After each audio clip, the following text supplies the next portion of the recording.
Donna was a college student who was majoring in marine biology, and her freshman year, she found out that her already cramped dorm room had one extra roommate, the supernatural kind.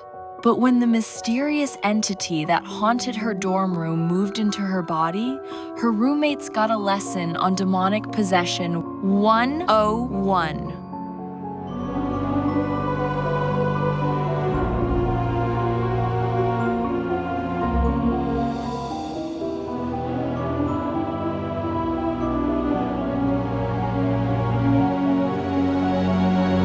Donna entered her first year of college with big dreams. An avid swimmer and scuba enthusiast, as well as having a love for science and medicine, she planned a career in marine biology. When she heard that her dorm room may be home to a poltergeist or spirit, she scoffed at the notion, being a woman of science. But within the first week she was there, she immediately noticed strange things going on. Things would disappear and end up in unusual places. The dorm room door would mysteriously open on its own, and at night, Donna and her roommates would hear strange moans coming from the bathroom. When they would open the bathroom door, no one was there. Donna tried to find some scientific explanations for the events, but could not find them. She attempted to debunk the ghosts in the room, but could not. Then, about the time midterms rolled around, Donna started stressing about her grades. She wasn't doing as well as she hoped, and found herself struggling to keep above the high standards she set for herself.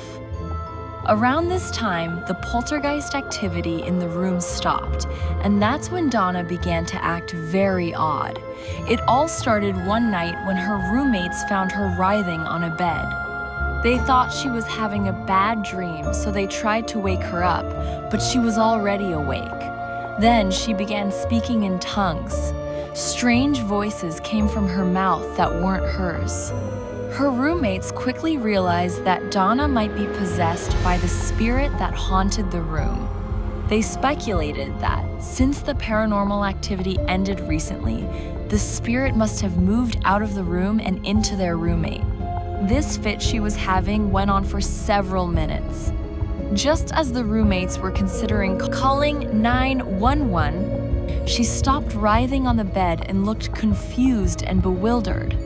She didn't have any recollection of the events that her roommates described, but she said she was overcome with an oppressive feeling, as if there was a stench of death around her at all times. This was not the only time this happened.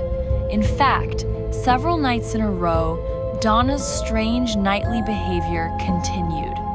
Her writhing grew more intense, her screams grew louder, and during the day, her mood slipped into depression and anxiety. Her roommates were not sure what was happening to her. Maybe she had a medical condition. One of the roommates confronted her about it. Donna wasn't sure what was going on and thought maybe she had some kind of sleep apnea that was causing her to turn and toss in her sleep. Or perhaps there was some neurological condition that she was unaware of. She asked her roommates to videotape her so she could see what they were talking about. So the next night, they set up a camera and Donna went to sleep. But sure enough, Donna was writhing and moaning in bed so loud that it woke up the students on her entire floor. After several minutes, it stopped and she fell back asleep. Her roommates were genuinely freaked out by the ordeal, and one of them even moved out into another dorm room. One of her roommates talked to another friend and student and described what she saw. The student told her to use caution and exhaust any medical or scientific possibilities before rushing to judgment. Considering that all of Donna's roommates had witnessed the poltergeist activity in the room, they were inclined to believe that there might be some supernatural possession going on, and things might not be so easy to describe using science or debunking. The students also explained Donna's early attempts to debunk the haunted dorm room and how none of the tests seemed to point to a more scientific explanation. But night after night, the strange behavior continued. and the voices coming out of Donna's mouth were more demonic and inhuman. Soon it became obvious to everyone that what was possessing Donna was a spirit from beyond. So Donna's roommate asked her pastor to come in and talk to Donna and see what the pastor thinks. But the second the pastor entered the room, Donna started writhing in agony, screaming at the top of her lungs and convulsing in agony. The strange thing is, Donna had no idea who the pastor was. She thought the pastor was just one of her roommate's friends and had no idea the pastor was a religious person. It was as if her demon knew, and the pastor's connection to God was causing the demon genuine pain. Again, Donna had no recollection of the experience. It was only when one of her friends showed her a video of the ordeal that Donna started to take it seriously. She couldn't explain what she was looking at and became very alarmed. She was watching herself writhing on the bed and had no idea what to make of it. Her science-minded brain tried to make sense of it, but couldn't. She wondered if she was having an episode, and maybe she didn't realize there was a medical emergency. She went to see her doctor and showed him a video of herself writhing on the bed, and her doctor didn't know what to make of it. He suggested sending her for tests, but the tests revealed nothing. She then talked to her roommate again and asked if her church group could stop by again. Several days later, several members of the church stopped by without the pastor. Again, they didn't tell Donna why they were there. Her roommate simply told her that her church group was coming over for some Bible study. The church group surrounded the bed and read through the entire verse. Each word hit Donna like a weapon, a holy weapon swung by the hand of God, and the pain that weapon was causing was evident on Donna's squirming body. The whole thing lasted a little under an hour before Donna fell asleep. The next day, Donna still didn't have any recollection of last night's impromptu exorcism, but they all agreed that the exorcism didn't work. Donna said she still felt the oppressive presence around her, and her friends could see that she wasn't her old self. Donna also said she was being plagued by nightmares. After the exorcism, she had a dream that she was caught in some dark realm, like a void, and she was floating in this void. Then a man appeared. He was made up of shadows and spoke to her in a booming voice. Every time his words hit her ears, it would cause her physical pain. She said his voice sounded so loud that it felt like her eardrums were being ruptured. He kept saying the same thing over and over again. I am Elu. I am Elu.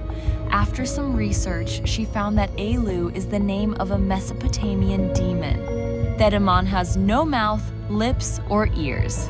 It would roam at night and terrifies people while they sleep, and the Elu may also torment their victims for fun.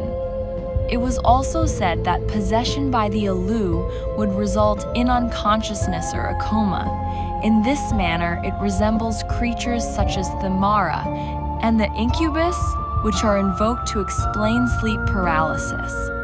After researching the demon Alu, Donna was convinced that this was the cause of her problems. Her friends, now fully understanding the threat, talked to the pastor, and they tailor-made a series of incantations and Bible verse readings that would specifically target Alu. So the church group came back the next night and tried again. This time, they brought the pastor back and they did the same thing. They started reading Bible passages and saw the reaction it was having on Donna. She felt sick and started writhing on her bed in a state of physical pain. They read through multiple Bible verses and went through a deliverance ritual that was common in their church. The ritual lasted several hours, and Donna spoke in tongues, growled, writhed, and thrashed in agony. The incantations continues until almost 6 in the morning. But This time, they felt an extraordinary weight leaving the room. The room felt lighter, and Donna stopped writhing. The next day, Donna said she no longer felt the evil spirit in the room and went on to ace her exams. Donna is now a marine biologist and is now living her dream, swimming with dolphins and getting paid for it. But the education she had to get there also included an education in the supernatural.